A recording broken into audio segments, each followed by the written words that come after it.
इतिहास में एक रात ऐसी भी आई जब जमीन से अर्श तक का फासला सिमट गया और एक इंसान ने वो मंजर देखा जो आज तक किसी ने नहीं देखा था।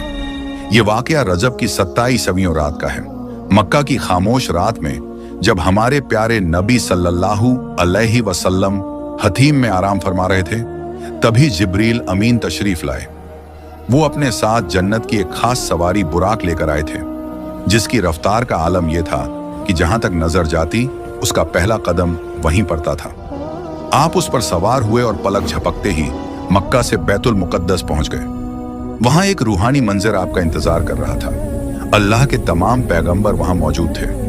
जब नमाज का वक्त हुआ तो हजरत जिब्रील ने हमारे नबी को आगे बढ़ाया। आपने तमाम नबियों की इमामत की, जिससे यह साबित हो गया कि आप ही इमामुल अंबिया यानी नबियों के सरदार हैं। इसके बाद मिराज का वो आसमानी सफर शुरू हुआ। पहले आसमान पर हजरत आदम, दूसरे पर ईसा और यहिया, तीसरे पर यूसुफ, चौथे पर इदरीस, पांचवें पर हारून, छठे पर मूसा और सातवें आसमान पर हजरत इब्राहिम अलैहिस्सलाम से आपकी मुलाकात हुई। फिर आप उस मकाम पर पहुंचे जिसे सिदरतुल मुंतहा कहा जाता है। ये वो बेरी का पेड़ है जहां जाकर जिब्रील अमीन भी रुक गए और कहा, या रसूल अल्लाह, अगर मैं एक बाल बराबर भी आगे बढ़ा तो अल्लाह के नूर से मेरे पर जल जाएंगे। यहां से आगे का सफर हमारे नबी ने तन्हा तय किया। वहां अल्लाह ने अपनी उम्मत के लिए 50 वक्त की नमाजें तोहफे में दी। लेकिन जब आप वापस लौट रहे थे तो छठे आसमान पर हजरत मूसा अलैहिस्सलाम ने कहा कि आपकी उम्मत इतनी नमाजें बर्दाश्त नहीं कर पाएगी। अपने रब से कमी की दरख्वास्त कीजिए। हमारे नबी बार बार अल्लाह की बारगाह में गए और नमाजें कम होती गईं।